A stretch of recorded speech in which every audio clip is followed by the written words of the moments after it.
Cullman City Schools is well known for its successes in academics and extracurricular activities. That being said, what or who helped you make a decision to run for school board? To answer your question, no one has asked me to run. For the last year, me and my wife have had great discussion about how we can give back to our community. That has been so good to us. We have 2 kids in the school system, one at West, one at the high school, and we feel like that as a team, that this is our way that we can give back to our community and our school system. Thank you.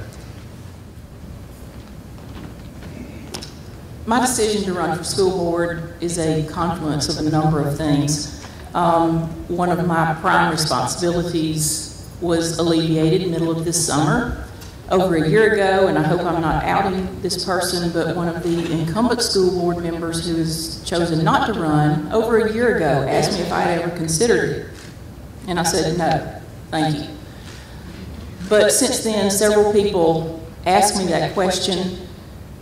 It was stuck in my brain, but if you know anything about me, anybody that does knows I don't do anything impulsively. So it has taken quite a year to really ponder over whether or not this was a good fit for me. And like Mary, I started looking at who was on the school board. Since I've been here, I'll say I'm not a native Cullman, let's just get it out there.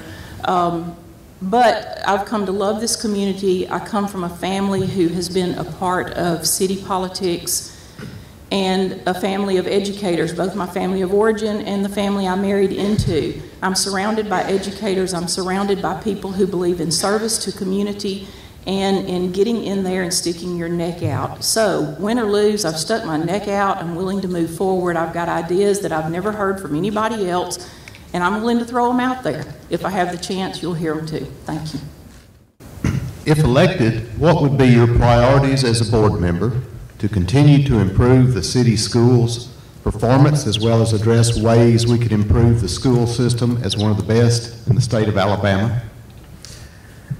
So I think the answer to that is to adequately fund all of our programs, to set policies. Most important, though, would be to listen to our students and their families and how we can improve on those items.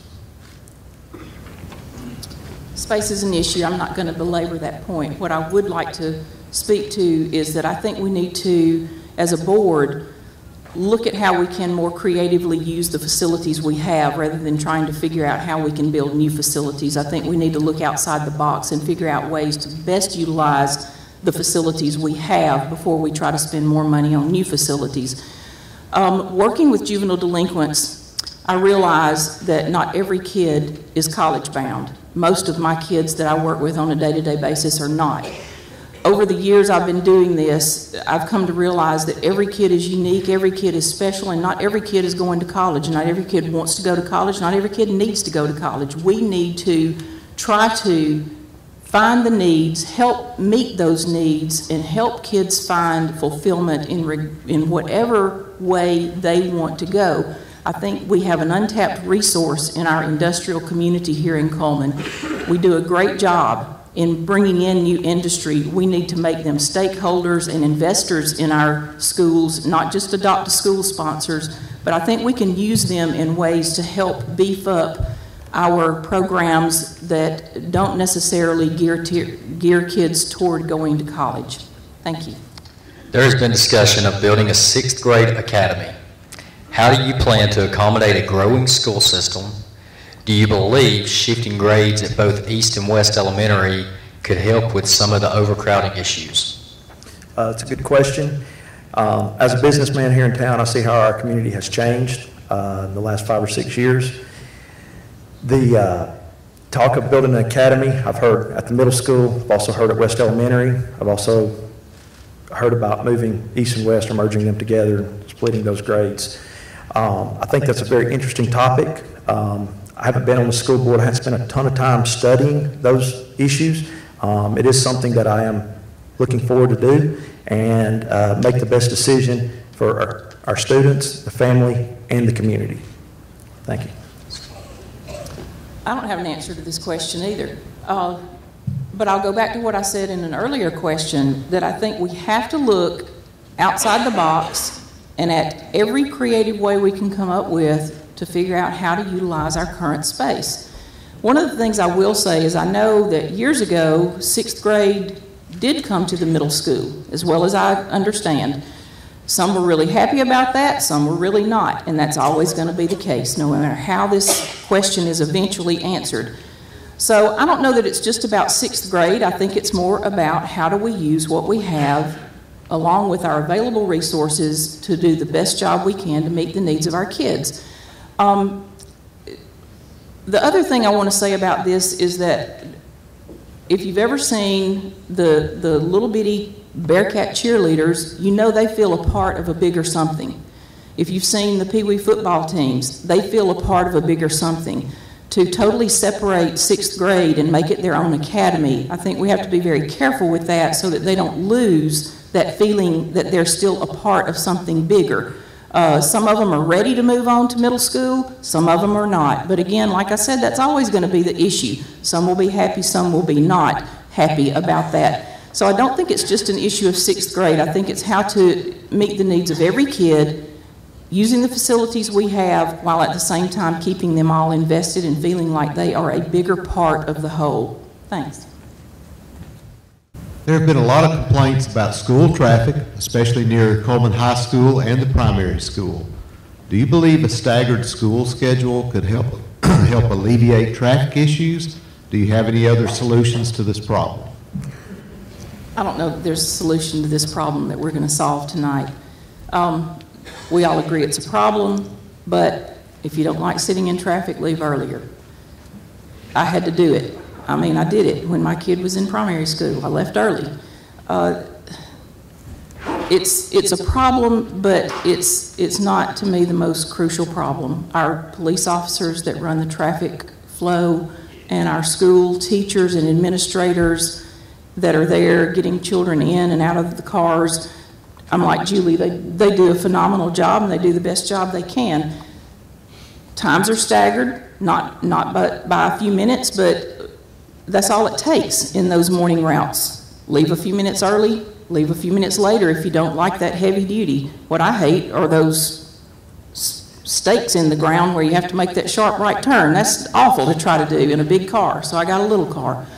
So I know this is a funny answer to a question, and a lot of people see it as a problem, but if we dismiss our high schoolers Wednesdays and Thursdays at 2 and 2:30, why can't we let them start later, 2 days a week, instead of dismissing them early? Maybe that would help. Again, I think we got to look at every possibility, every option that we have.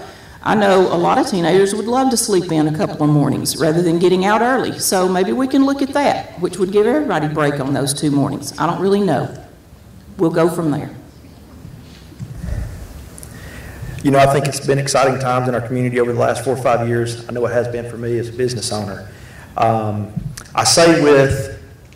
Go back to the question that we asked previous about merging the schools together, doing some academy work. You know, that really could change our traffic flow in our city around the schools.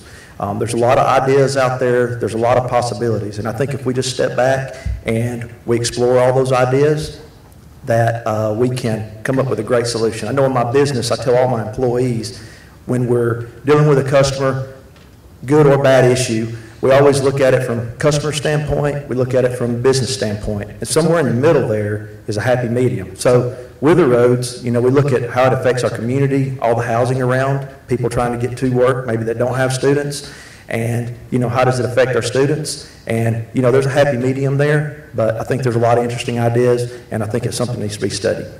Thank you. What is your position on dual enrollment in the Fast Track program? If in favor, do you believe this will have an effect on school rankings?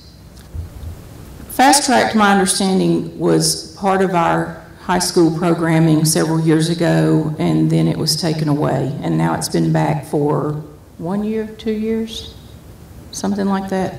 And maybe there aren't but 20 kids in that program, but those 20 kids chose Fast Track for a reason. It fit them.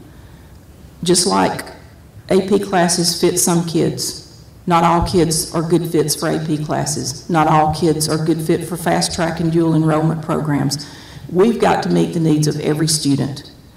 And even though, as Julie said, probably 75% of our students go to college, that leaves 25 that don't. We've got to figure out how to meet their needs as well.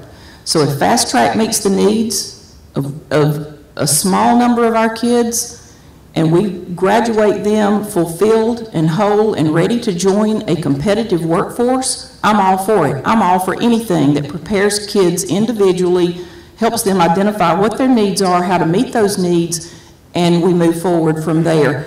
As far as the rankings go, I can't believe that something that truly helps kids is going to affect our rankings that severely. And rankings lead you to recognition, but they don't necessarily lead you to quality programming. So to answer the question whether I'm in favor of fast track and how it affects our ranking, I believe we give our students options. Who am I to say what path a student should take? I think by giving them options, maybe they can afford a four-year university where they can afford maybe to go through the fast track and get a two-year education and get ready for our workforce. I think as a school system, it's our job to make sure that we educate our kids so they'll be ready for a college career and or the workforce career. So as far as the rankings are concerned, I feel I'm a winner. I'm a competitor. I like to compete. But just because somebody's ranked ahead of me or behind me, does that really mean that they're better than me or worse than me? So I think it's really the student's options or decision, and I think it's what best fits them. Thank you. Are you satisfied with the current policies regarding communication between the board, the administrators, the faculty, and the parents? As a parent, I've always found teachers very responsive to communications, requests for information.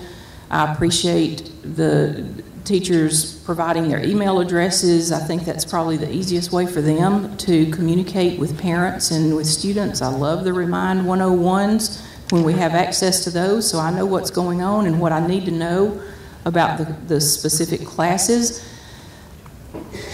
The board has to follow certain legal processes under the sunshine laws, and I know they do that. It may not always be in the way that everybody wants, but they do meet the letter of the law.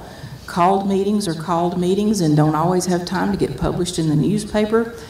I think if we can improve anything, it might be allowing teachers more access to share their thoughts and ideas with the board.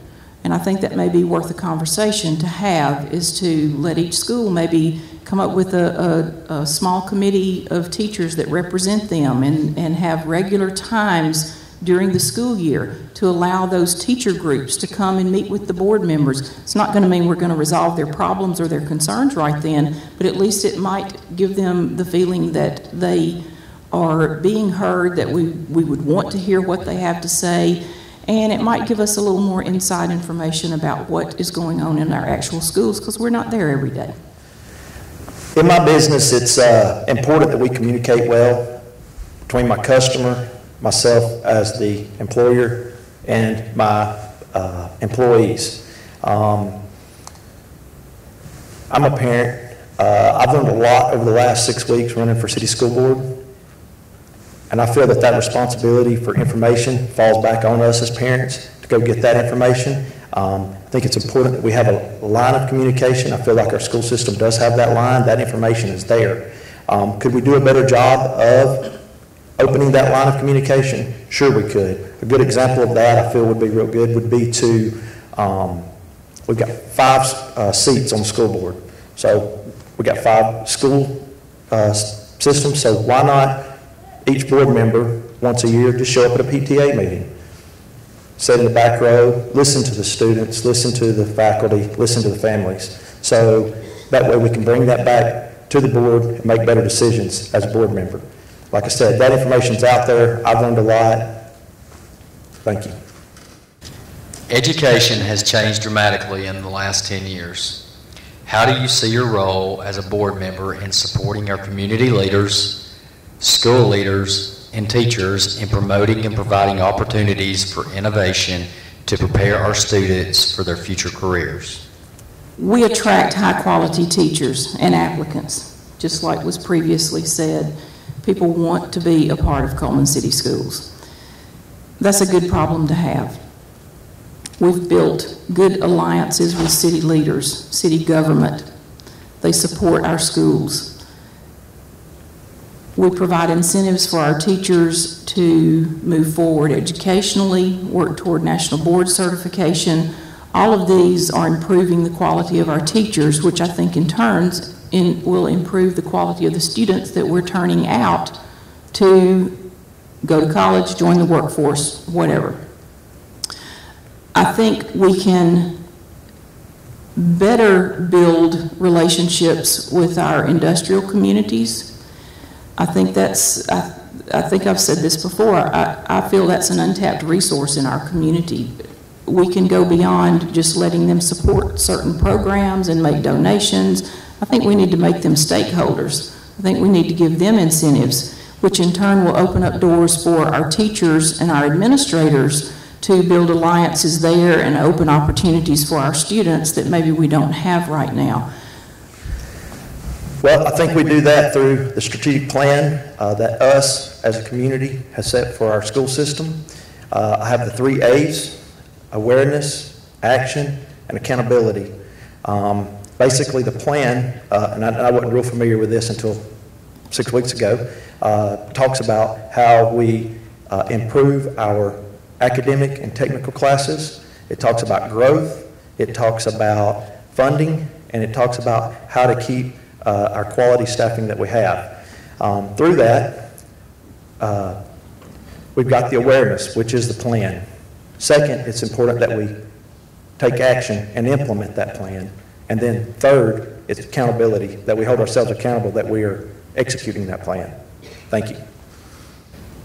Cullman City Schools recently approved a 5-year strategic plan that represents the community's expectations for the system. This plan will culminate during the upcoming elected term. What do you believe is essential in achieving the objectives of the plan? Lee alluded to a lot of the things I've thought about in this strategic plan. Everything that has run through my mind about what I would like to see this board do, what I would like to see happen within our schools is, or could be addressed in this strategic plan. The authors of this plan were very wise in making the language quite nebulous so that you can interpret it in some ways that are creative and can mean many different things. And I think that was wise on their part.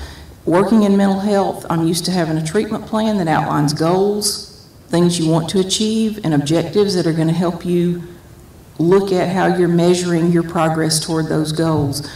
This plan does that. But like with any good plan, you have to be willing to look beyond it, expand it, revise it, and challenge it. And I think that whoever's elected to this board is going to have to do that as the board works through the strategic plan as it is right now. Like Lee said, other things are going to come to light. You solve one problem, another problem's going to come up. So it's going to have to be something that will get us started in the right direction, but it's something that we're going to have to build on and expand on and be ready to take the challenges as they come. I think the strategic plan is a goal for our system for the next 5 years. Now, do we need to set goals beyond that? Most definitely. But I'm a very goal-oriented individual. I've got goals written down all over my mirror at home. Every morning when I get up, I look at them. And, you know, those are why I go to work. That's why I do what I do. So I think, you know, having that strategic plan and going back to my 3 A's where we're aware, which is the plan, and then taking action on that, and then being held accountable for that is very important. Thank you. For Cullman City Schools to continue on the path to success, you must ensure that dollars are coming in to fund the new programs, buildings, and staff needed to be on the cutting edge of college and career readiness. A, would you support a sales or property tax increase to fund improvements and advancements? And B, what are your thoughts on moving to a one-district, county-wide school system? I've voted to support a property tax within the city every time it's come up for a vote. So yes, the answer to that for me is yes, I would support a property tax. Sales taxes are another issue. I think we are currently taxed at a rate that is either comparable to or exceeds most other cities our size. And I don't think that's the way to go, is increasing sales tax. I would much rather see property tax. Is that all of that question? Oh, there was a part B. Okay. Was, Read me the B. It's a long question. Yeah, all of them have been pretty long. What are your thoughts on moving to a one-district county-wide school system? Oh, okay. I don't know that I would really be in favor of that, because this is physical space. This is a large, large county, and it would be hard to do. Even though the majority of the population lives within the city, I think the current system is probably the best way to go right now. County kids right now can come into the city paying out of district fees. I don't think we need to jeopardize that stream of revenue if we can accommodate those students. So I think we probably better leave the city and the county systems as they are. I feel like that our city and community does a good job of supporting our school system financially, and I don't want to see any more burden put on our citizens.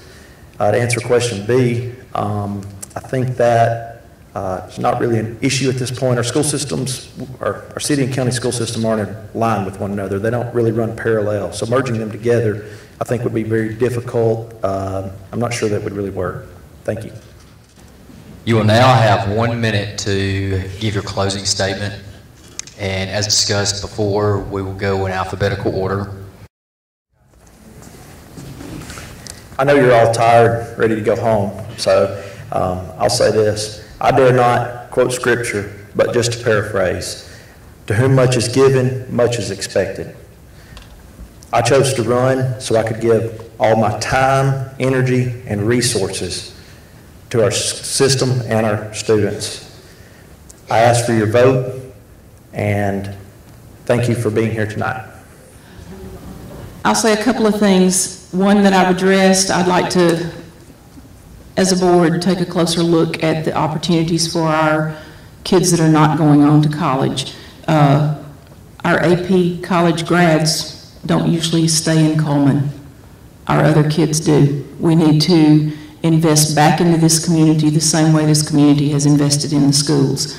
The other thing I'd like to say is I think we need to look at term limits, not term limits, but staggered terms. There was a good possibility that everybody on this board that has served is going to be gone. And I don't think that needs to happen. We need some continuity. I, for one, would be willing to take a shorter term if that's what it took. I know it takes a lot of action through the legislature, but I would be willing to take a look at that, sacrifice a year or two of my term. Thank you all for being here. Thanks to the Chamber, the paper, the LEA, and everybody else. Good night.